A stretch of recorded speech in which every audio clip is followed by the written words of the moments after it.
Welcome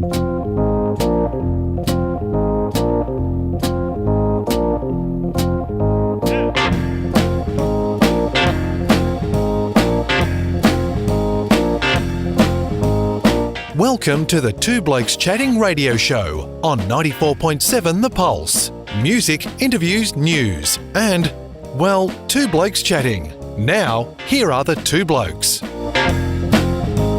And if anyone is doubting whether or not we do this live or not, you are seeing live radio at its finest this morning. Absolutely. I'm so glad to be here. Absolutely. We are doing our very finest. And when we're doing our very finest, we're generally in the company of this man, Ian Cover from the Coodabeen Champions, now heard across Victoria on the Ace Radio Network. Good morning to you.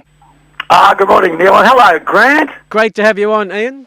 Haven't seen you for a long time, but I do hear you regularly with Elvis' program, of course. Yes, I do appreciate you tuning in, mate. So, Ian, before we start talking, and we do have, we always have lots of fun. We do have a little bit of a serious conversation to have today. But can I just press this button because I did overlook one of our sponsorship announcements. Just bear with me half a moment. Hi, this is Elvis Presley. And this is Grant Bench, inviting you to join us every Saturday for the love of Elvis. Live concerts, studio outtakes, feature albums, and of course, your requests. All part of this great show where we remember the King, Elvis Aaron Presley. For the love of Elvis, Saturdays at 5 p.m. here on Geelong's 94.7 The Pulse. You can take the gun away from your head now, Grant. He sounds all right, doesn't he? He does sound very good. And in fact, I recall the day Elvis came into the studio to record that program. Well, I did ask him, why did you only get him to say, hello, it's Elvis Presley? Why didn't you get him to do a whole interview? It would have been really good radio. Look, he let his songs do the talking. And life is treating you well on your new radio network, and the fans are screaming for more, are they? They are indeed. And I should just say, too, while I'm at it, having said hello to you and to Grant, hello to Rob as well. He's feeling poorly. He reckons that he's just texted me to say that next week's long run is covered because he's going to talk about having COVID. Well, that'll strike a chord with about 26 million people. Yes, I would have thought so. And before we go on to the main reason that we're having a chat to you today, your take on last night's game of football? Oh, very disappointing. I was on the train back from Melbourne after my own radio commitments. It was, of course, late leaving Spencer Street. It's essentially a regular thing on a Friday night. And then we sat at the Geelong station for some time because we had to wait for the Warrnambool train to come through the tunnel. Yes. So I missed the entire first half. So I saw Geelong's better half. Listen, Ian, don't bother your time watching the first half. It'll frustrate you even more than listening to it, let me tell you. Yeah, I was listening on an app, and all I heard was, kicks it out towards Duncan, punched away, Dangerfield, he fumbles it. It was just, it was that sort of stuff. But anyway, they had their chances in the last quarter. I mean, clearly the Swans had had them all night as well, but Geelong could have put them away at the finish and scored an unlikely victory, but then it got back up the Swans' end and they got the 2 points required for the draw. The 2 points required for the 2 points, in fact. Now, I do need to ask you a question because you may have unlocked one of the mysteries of the universe, Ian, and that is, how on earth can you listen to an app on the train to Geelong when there is absolutely no... sorry, I've gone to long run mode again. Absolutely no coverage for most of the trip. I think it was just lucky. I went to the AFL website, and they have that thing you can press on that says "Listen Live." Yes. And then you choose the channels you want to listen to and the station you want to listen to. And, yeah, it was coming through okay there. No, I was more when I was closer to Geelong, admittedly. Okay, yeah. In fact, going up on the train yesterday, I was wanting to look a couple of things up on my phone, doing extensive research for our program. and for most of the journey, it was on 3G. Okay, yes, that would be... Well, wow, that good. Yeah, well, websites wouldn't open. So, fair dinkum, I've been saying this for years. It's all very well, we're supposed to get a faster train and all that sort of stuff. Well, what we want is more frequency, more trains. And can they actually install them? They're making, some new carriages. Well, can they install Wi-Fi in them? Well, someone did say to me, it's very, very difficult technology. I flew from Melbourne to Perth on a hairy plane at 35,000 feet above the Nullarbor Plain, and magically I was able to get internet. Oh, look, I remember 8 years ago, I was in America, and people were sitting on the planes with their laptops open doing all their work. Yeah, it's just ridiculous. I mean, it's not that hard, surely. And they could perhaps even put a couple of USB ports beside the seat so you could plug your phone charger in as well. Now, I'm going to have to ask you to stop using technical expressions like USB port, because Rob is now looking really, really confused at home. He's got no idea what you're talking about. Well, what they need is a plug hole so you can... Now we're talking. Plug hole. They need a power plug point too as well, so you can charge your laptop on the long journeys. Yes. Correct. Yeah. No, well, long train trips, just a bit of a grumpy this morning, because the last long train trip I did was with a person called Jeff Cox. Morning, Coxie, who was going to join us this morning. We'll chase him down and get him on in a week or two. Don't you worry about that. Now, you kindly made contact with Rob and I during the week with an offer to come and talk to us on a serious note about the passing of a mate of yours and someone who was well loved in the football community in Matthew Rendell. Yeah, and I thought of you in particular as an old Roy boy. Mm. You know? And look, we're all getting to an age, unfortunately, where there's people contemporaries that are passing away, and people that you've actually met and enjoyed the company of and worked with and that sort of thing. And through our 43 years on the radio, we've met plenty of people, especially in the footy world, and Barry Round's passing, particularly, sad for us. He'd been a regular on our program over the years. When he moved to the Gold Coast, we'd get Roundy on as our man on the Gold Coast. And he was always, and he'd often pop into the OB on grand final day. And so, that was very, very sad indeed. And then earlier in the week, got a message that, because someone knew that we'd had a bit to do with Matty Rendell over the years, and said, he'd had a heart attack. And so watched the news, and I saw it was on the news, and then, very shortly thereafter, the news that he'd passed away was really, it struck me, and I thought, back in the 80s, when, of course, he started playing at Fitzroy, and we were starting out on the radio, and Fitzroy was always like a country footy club in the city. Yes. And we found ourselves gravitating towards the club and the players and the people that followed Fitzroy a lot. And among them, met Matty Rendell and, saw him on and off for the last 40 years, yeah. Obviously, as a Fitzroy supporter, I remember him arriving, and I think the year after, his little brother, and I use the term little advisedly, Tim. I think Matt was 6'8" and Tim was 6'10", and back in those days, makes me sound really old, doesn't it? Back in those days, you had your Kevin Murrays who'd played centre half back at 5'9", and so. These big giants of people coming through. I remember meeting Matt at the Junction Oval once. It must have been 82, 83 or thereabouts. And I was a fully grown adult, and he still had me well and truly covered. Yeah, well, can you imagine what it was like for me, Neil? Well, you thought the same when you met me, didn't you? Yeah, I did indeed. Look, you were tall enough. But what about Matty Rendell? Yeah, whack an extra 7 or 8 inches on top of my height.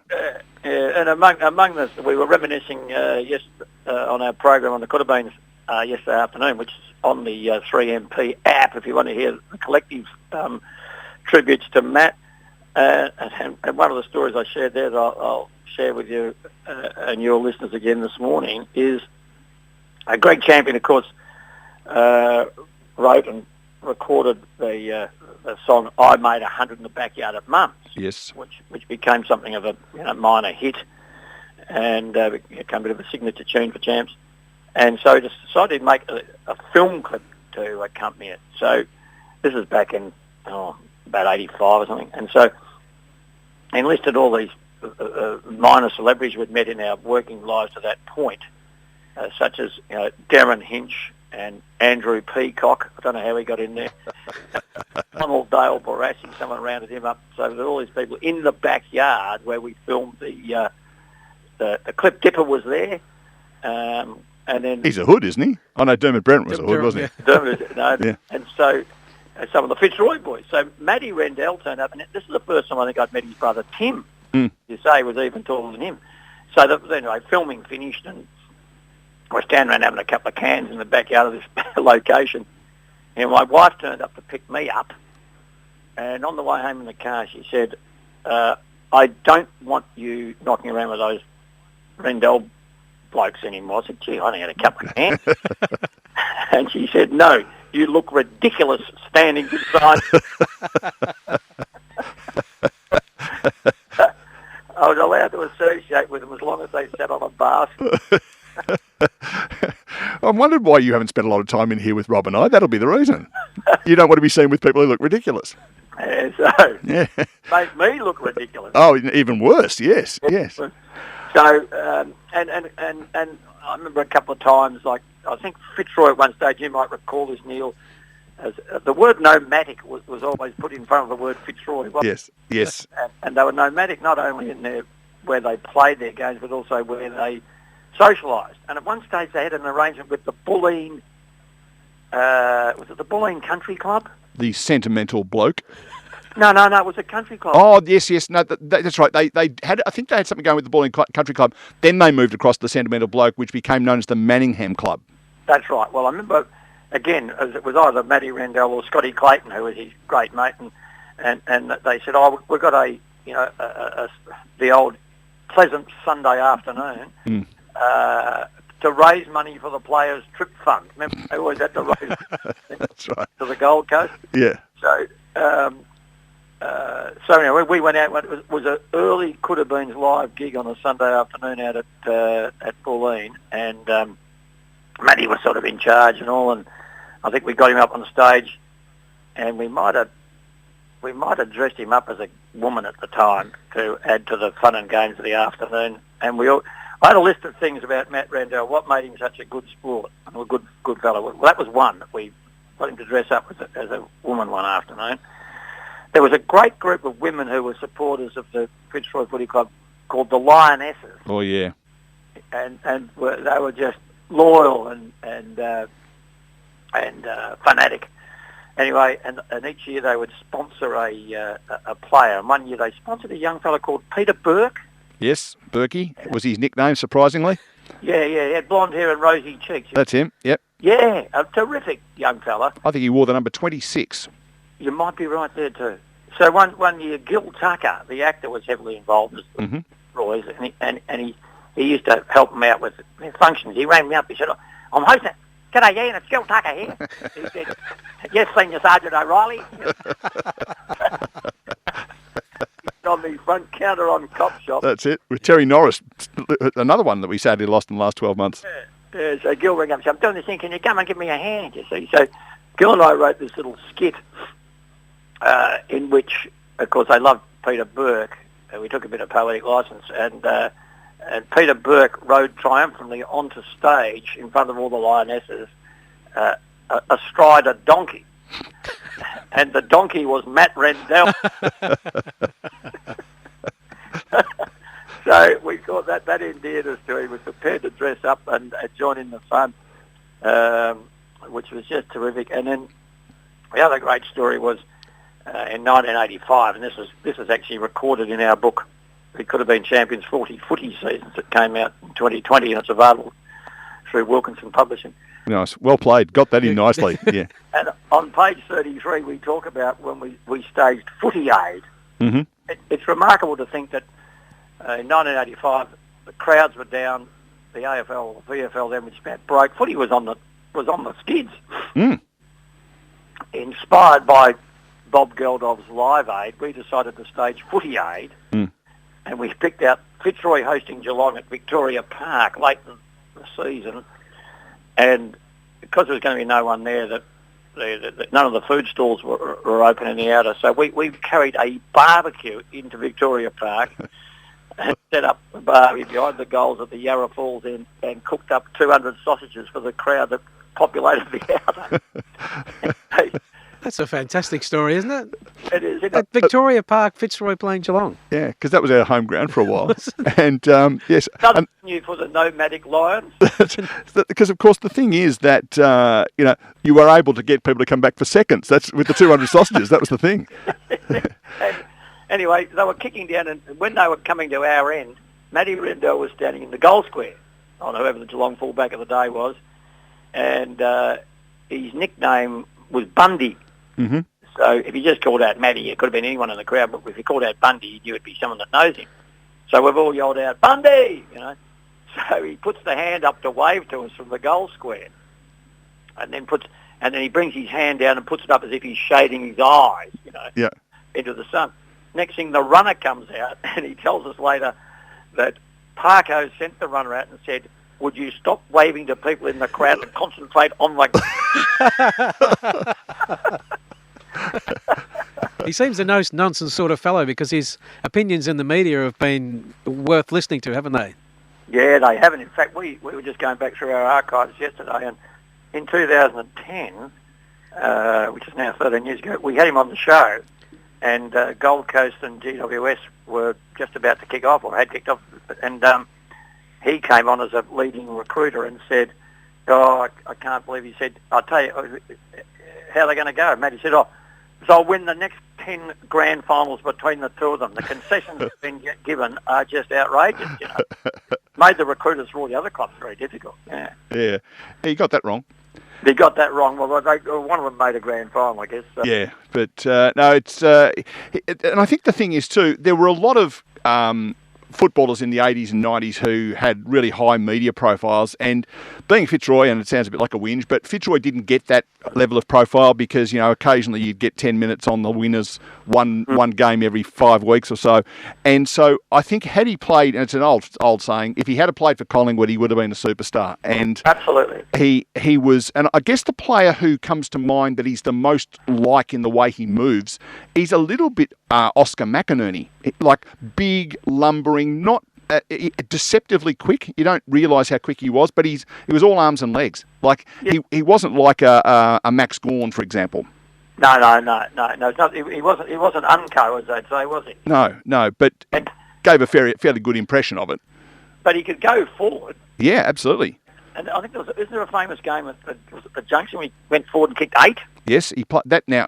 Neil's got a smile on his face now, Ian. Ian, come on. I've got to start another program in 24 minutes. I was there that day. It was at the Junction. We were playing against North Melbourne. North were the reigning premiers. I'm saying in the mid to early 80s. I don't know what year it would have been. Or they were sitting on top, one or the other. They were the team to beat, and Fitzroy kicked 34 goals, 16 that day. Matt Rendell kicked 8. Mickey Conlon, he's our man. If he can't do it, no one can. He kicked, I think, 7 or 8.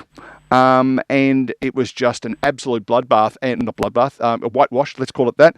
150-point win over the top team. It remains the highest winning margin over either a reigning premier or a top team since. Wow.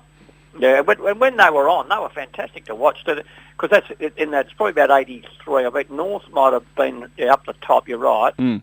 And in 83, they went within a... Whisker. Just out of bounds free kick. Yes, we're still angry about that, Richard Loveridge. And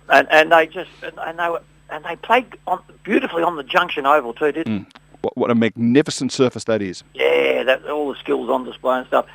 In fact, talking about Parko, I in recent times, a few years ago, I was talking about various footballers. He coached them all and that, and you think he coached them at Hawthorn, Carlton, Fitzroy. And he said that Matty Rendell had arguably the best footy brain that he encountered, actually, of the players he coached. Mm. He said they'd come in at half-time and Matt Rendell would already identified things that were going wrong and how they could go about fixing it in the second half. He was very strategic and, all that. So, terrific football and terrific footy contributing as a recruiter and all that. And just a fun guy to be around. And my other story, just to quickly share with you, when you talk about footballers going to the media or having a media profile, what's the other thing that footballers used to do that kept them in the public gaze when they retired? Oh, buy a pub. Correct. Now, Matty Rendell and Scott Clayton broke the mould. They bought a pub while they were still playing. No, I think I knew that. Yeah, where was that? Lord Jim's Yes. in North Fitzroy. Yes. And back in the mid to late 80s, I got involved with a few footballers who were coming towards the end of their careers and some other sports people. And, you know, I remember talking to the late Trevor Barker, and he said, what am I going to do? He said, I've spent, all these years down in St Kilda, knocking around with all my mates. And that. What am I going to do when the footy's finished and I haven't got that to do? So he said, well, he had this idea to form a club so they could still get together, a few times a year and have a lunch or a dinner or whatever. And I said, well, there's one thing you need a base, where you can meet. Mm. I said, we need a pub. So someone said, oh, Matty Rendell and Scotty Clayton, they've got Lord Jim's, let's go up there. And so we had the very first ever function, a meeting, and then we had a function up at Lord Jim's with Matty and Scotty as mine hosts. And they were involved. They were inaugural members right through the whole running of that club. Okay, wow. And because Michael Roberts had become mates with them because he went from St Kilda to Richmond, and he finished up at Fitzroy. I think he did, as did Grant Thomas. Yeah. So now I know you've got a friend who lives up at Stradbroke Island. His name is Stan, I understand. Yes. He likes facts and figures, doesn't he? He does. He has trouble saying facts. Yeah. Now, and I know you would have sat down and had a cold drink on a warm afternoon at Stradbroke Island with him. So here's a couple of, what's the common theme between these people? You ready? Mm. Yep. Matthew Rendell. Yep. Lachlan Neal, and Brad Boyd. Yep. Two things they've all got in common. Well, they've all won a best and fairest for Fitzroy / Brisbane. I probably yes. That wasn't yes. Maybe yes. I'll give you that. That wasn't what I was going with. Did they all wear number 9? Number 9, as the Beatles said, number 9, number 9, and of course they were all captains of Fitzroy as well / Brisbane. So there. What about? Just a moment, Neil. Yes. A bloke's just walked into my room here. Just excuse me. He wants to talk to you. Oh, okay. Hang on. Yes. Hello, Neil. It's Stan here. Oh, Stan! I didn't realise you were down in Melbourne / Geelong / Bowen Heads. I ran into Ian on the station last night at Spencer Street. He was on platform 16A. It's very important you include that A, so it's the right platform. Yes. We've talked to, and he said he was going to be talking to you this morning, and I said I'd like to go on because I had a question for you. Oh, absolutely, Stan. I'm deeply moved. The question was, what do Matthew Rendell, Lachie Neal, and Brad Boyd have in common? And You've already done it. I'm most annoyed. What about Robert Walls? He was number 9 as well. You would have known that. Yes, I would. Yes. Yeah. Well, while I've got you, Stan, let me throw this one at you then. What about Matthew Rendell, Kevin Caton, and Bernie Harris?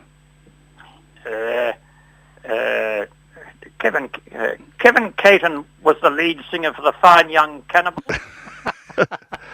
His brother Michael, of course, was in the Sullivans. Have a look at the album cover. You'll see a striking resemblance to Kevin Caton and the lead singer of the Fine Young Cannibals. I'm going to do that when I get home. Yeah, have a look. What was the third one? So Kevin Caton, Bernie Harris, and Matthew Rendell. They are a part of a group of 13 people.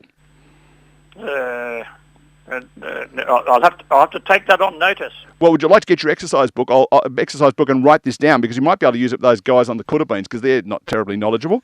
Just like get my HB pencil. Yes, sharpen up. They were 3 of the 13 people to have played for Fitzroy and the Brisbane Bears without playing for the Brisbane Lions. Oh. That's the sort of stuff that really fascinates me.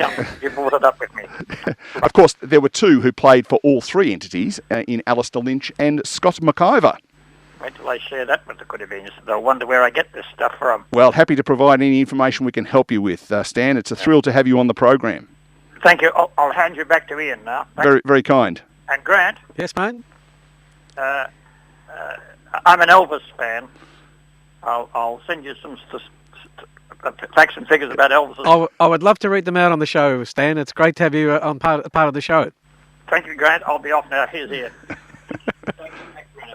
Sorry about that. That's all right. No, we were thrilled that he was here. I didn't realise he was down from Stradbroke. I thought he would have been up at the island, having been over to see the Lions play at the Gabba. Well, I don't think he follows any side, but he's more interested in the stats than they actually having a team to barrack for. But yeah, I suppose he would lean towards them. Yeah. Yes, because North Stradbroke, of course, home of Matthew Hayden these days, I understand. Stradbroke Island. Yes, that's where the great man lives now, I'm told, because the fishing's very good. Well, he loves his fishing. There's no doubt about that. Well, we'll have to get him to talk to Digi at some stage on Digi's podcast.